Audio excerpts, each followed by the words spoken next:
Ya Allah, Ibu. Astagfirullah, padahal sudah saya ingat-ingat. Mohon Oke. maaf, Ibu. Baik. Oke, dilanjut aja, Bu. Ya, baik, Bu. Mohon maaf.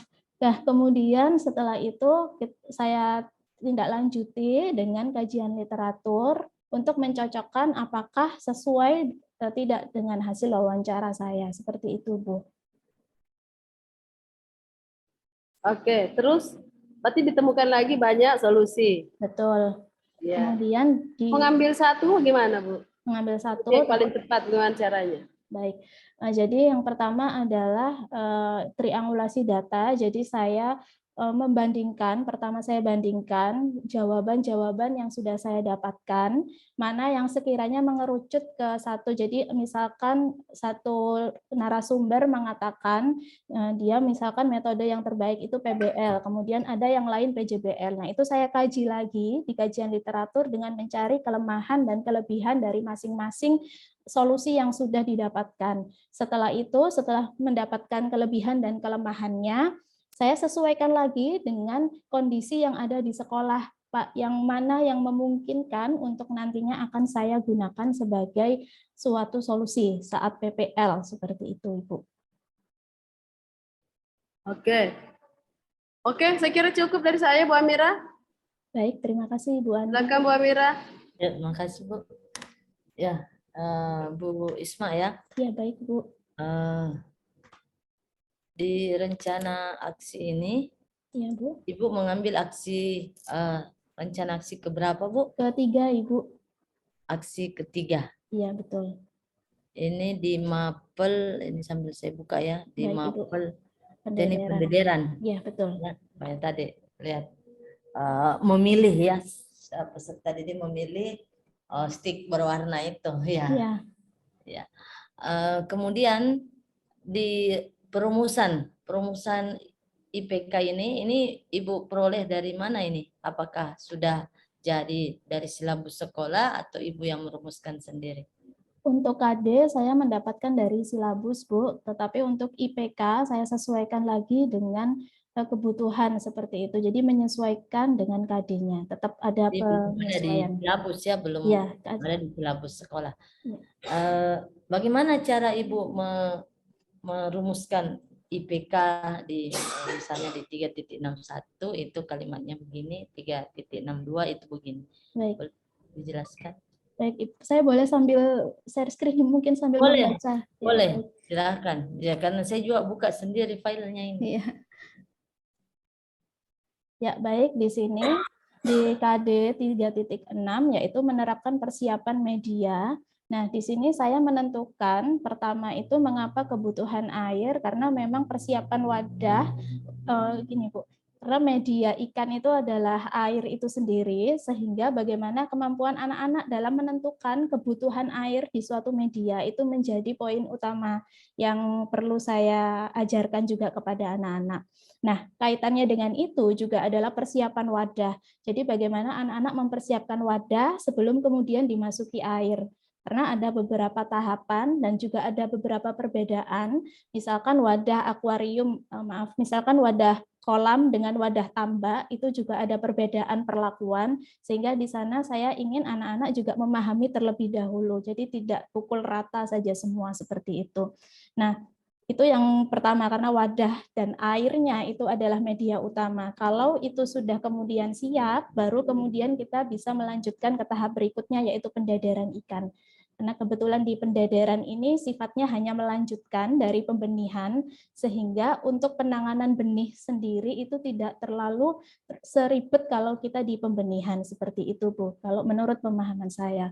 Kemudian yang di 3.62, mengapa persiapan peralatan dan bahan baku, persiapan media pendadaran, ini secara khusus sebetulnya nanti materinya ada pada pengukuran kualitas air juga termasuk di sana, karena bagaimanapun ikan juga harus hidup atau tinggal di air yang kualitas airnya itu sesuai dengan yang dipersyaratkan seperti itu, Bu.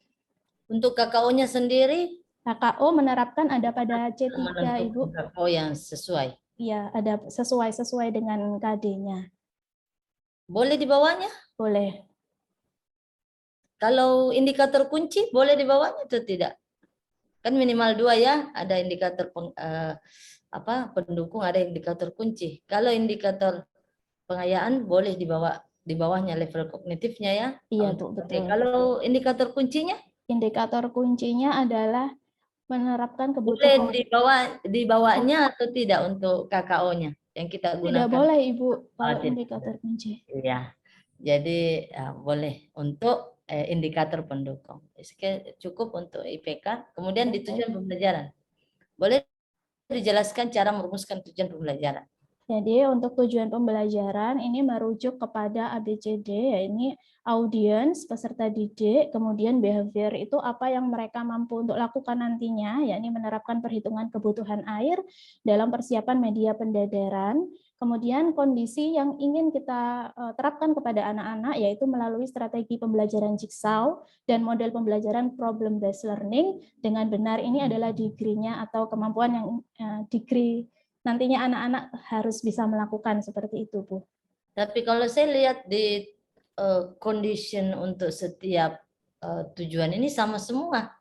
Benarkah condition yang dimaksud kondisi dengan strategi pembelajaran?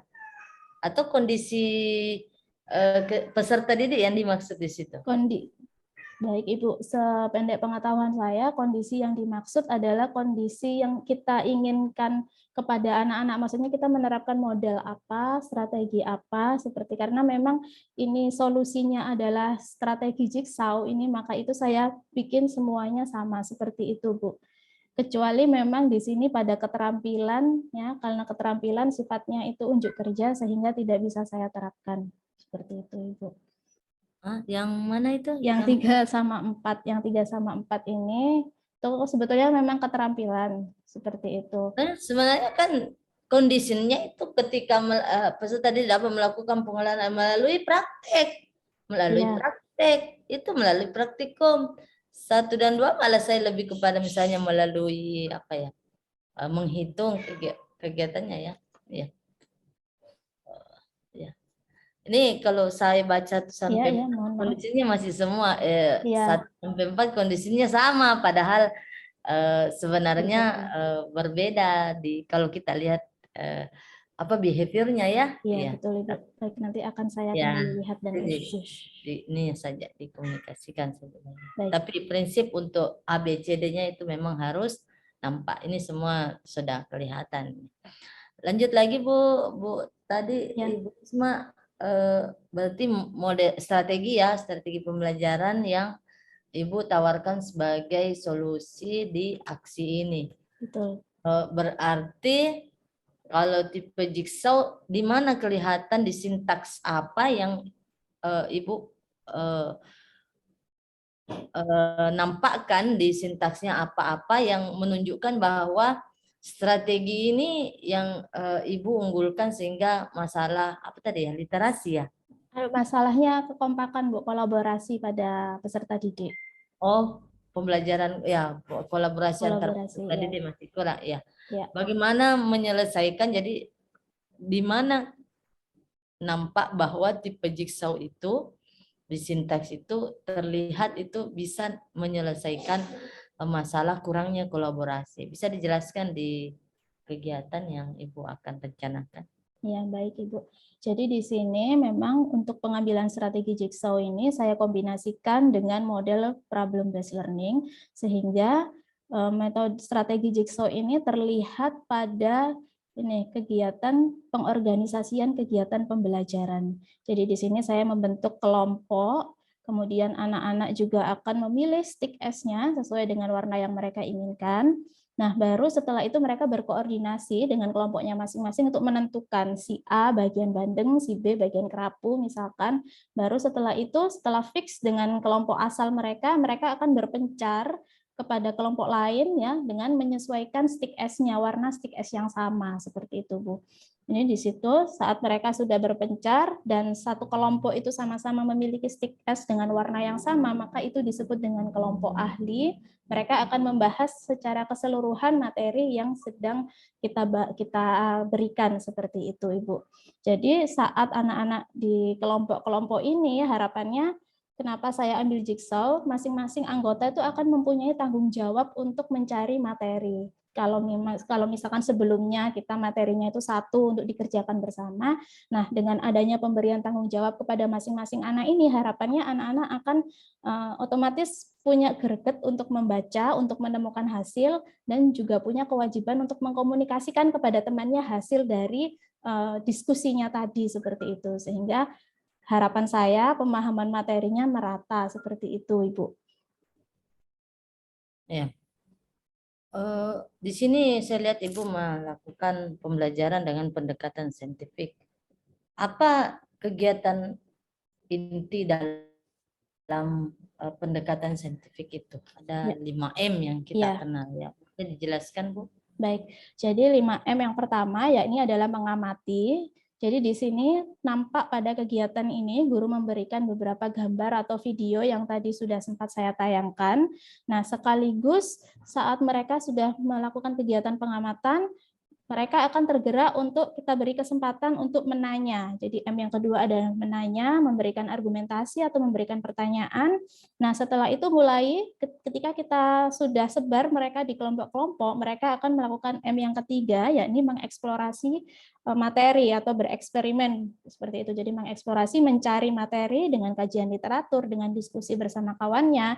Kemudian saat mereka kemudian mendapatkan data, jadi ini tadi yang mengeksplorasi masuk di penyelidikan mandiri dan kelompok, jadi di sini mereka akan full melakukan eksplorasi terhadap materi, kemudian pengembangan dan penyajian hasil. Jadi pada sintaks ini nantinya akan nampak anak-anak mulai mengasosiasi data-data yang mereka temukan, kemudian juga menghubungkan dengan kajian literatur, menghubungkan dengan hasil diskusi yang lain. Nah, nanti terakhir, M terakhir yaitu adalah mempresentasikan, Ibu. Jadi mempresentasikan, anak-anak maju ke depan, mempresentasikan itu adalah bentuk mengkomunikasikan kepada rekan-rekannya. Seperti itu, Ibu. Pada kegiatan pembelajaran ini, bentuk evaluasi belajar siswa itu bagaimana Ibu menyajikan? Untuk mengevaluasi pembelajaran, saya membuat lembar observasi, jadi tidak hanya peserta didik, saya pun juga turut diobservasi seperti itu, Ibu. Jadi menggunakan lembar observasi yang mengerucut kepada permasalahan yang saya ambil seperti itu. Jadi maksudnya seperti ini, karena ini permasalahannya adalah tentang kemampuan berkolaborasi, jadi lembar observasinya itu juga menyesuaikan, jadi tidak kemudian secara umum, tetapi lebih fokus kepada indikasi-indikasi keberhasilan dari kolaborasi tersebut, seperti itu, Ibu. Jadi evaluasi kalau pembelajarannya ada di kegiatan siswanya ya. Betul, di kegiatan siswa. Ibu juga dievaluasi. Betul. Penerapan modelnya, ya. Betul. Ya, menerapkankah RPP ini di kelasnya Ibu Isma. Untuk mengevaluasi guru sendiri, apakah Ibu sendiri yang menilai diri sendiri atau bagaimana Bu Isma? Baik, untuk menilai diri kita meminta bantuan dari observer. Observer sendiri bisa dari rekan sejawat, mungkin nanti guru juga, guru sejawat yang ada di sekolah, agar penilaiannya itu lebih objektif seperti itu, Ibu. Iya, iya, itu yang kondisi paling ideal ya. Ya kalau di sekolah kan sebenarnya ada pengawas, tapi ya, dioptimalkan maka aksi nanti menghadirkan teman sejawat. Kemudian Ibu telah menerapkan pembelajaran apakah di materi atau di soal, ya latihan soal yang berbasis HOTS, Bu. Boleh ditunjukkan Bu Isma? Iya, baik Ibu, sebentar. Ya. Kalau untuk materi itu saya kemas sebisa mungkin memang di sini share screen Ibu. Jadi seperti ini. Jadi ada slide-slide tertentu yang memang ada slide-slide tertentu yang memang mereka diminta untuk menjawab seperti itu, Bu. Nah, kebanyakan ya, maaf saya matikan dulu. Nah, kebanyakan memang pertanyaannya itu berkaitan dengan analisa. Untuk contoh soalnya sebentar Ibu, saya carikan dulu. Sajikan ya, di Ya, materi. baik. Ya, yang sifatnya analisa. Apakah misalnya kalau soal itu kita sajikan dalam bentuk HOTS, apakah HOTS itu sama dengan soal yang sulit? Sebetulnya tidak, Ibu. Ya, menurut pemahaman saya memang tidak seperti itu, Bu. Tidak harus sulit, tetapi cukup membuat anak-anak itu kemudian berpikir seperti. Jadi tidak langsung tertuju pada jawaban yang kita inginkan, tetapi membuat yang anak-anak itu berpikir. Nah, kebetulan di sini contoh yang saya sajikan itu adalah mengenai analisa. Nah, jadi di sini tidak gamblang memang pertanyaannya. Sebentar Bu, atau ada ya? Sebentar Bu, ada Bu, sebentar Bu ya. Ini boleh direncana aksi lain Ini Bu? yang di YouTube ini videonya sendiri Bu Iya, Isma ya? iya saya bikin sendiri Bu. Oh iya, itu lebih bagus lagi. Berarti medianya Ibu Isma yang kembangkan sendiri. Ini kan di kelas tidak salah ingat di kelasnya sendiri ya Ibu Isma ya? Ya, di kelas saya Iya, sendiri. memang perlu begitu. Jadi ini kalau misalkan yang di LKPD ini Bu memang karena ini diskusi, jadi saya cenderung menggunakan analisa gitu. Kenapa analisa? Karena saat ini seperti ini. Jadi saat anak-anak itu menganalisa itu kompleks gitu pekerjaannya. Mereka akan memahami dulu, kemudian menerapkan juga baru bisa menganalisa seperti misalkan perencanaan. Mereka sebelumnya harus punya kemampuan membaca dulu, memahami apa itu perencanaan baru bisa melakukan. Nah, seperti ini kalau dalam diskusi. Nah, kalau misalkan dalam soal uraian itu ada di RA4 karena kebetulan di rencana aksi 3 ini masih pada C3 Ibu, tahapan kognitifnya.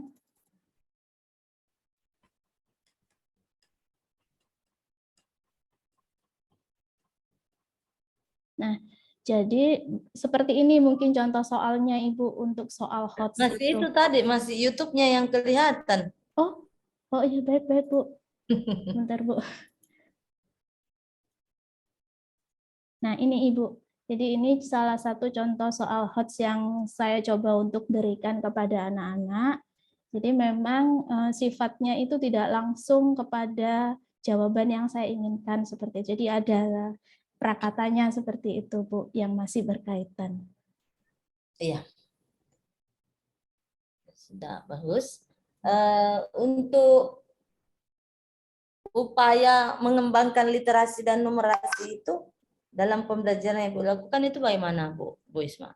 Baik, untuk upaya pengembangan literasi yang pasti memang kita pertama memberikan kesempatan anak-anak untuk membaca, kemudian mengkondisikan suasana kelas juga pas atau tenang digunakan untuk membaca itu sendiri.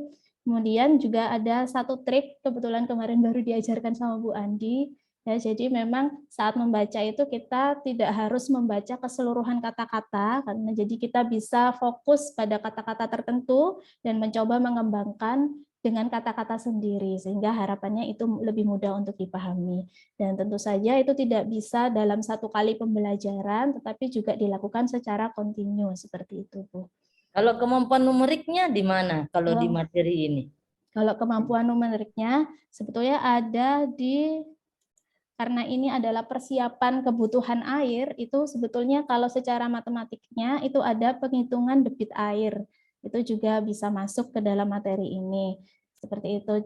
Tapi kalau misalkan secara grafis, misalkan matematika numerasi yang secara umum, kita bisa temukan di pengukuran kualitas air itu juga membaca angka misalkan pH 7 sampai 8. Nah, itu akan menstimulasi anak-anak untuk kemudian cari tahu kalau pH 7 sampai 8 itu artinya seperti apa. Misalkan seperti itu, Bu. Jadi tidak harus menghitung ya. Tidak harus menghitung. Menginterpretasikan data itu juga kemampuan Numerasi. numerasi.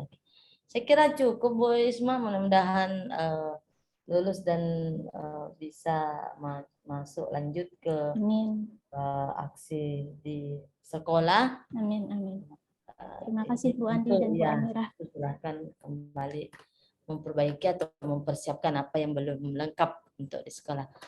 Saya kira cukup Bu Andi. Terima kasih. Baik Bu Amira, terima kasih Bu Isma. Baik, terima Silakan kasih Bu. keluar dari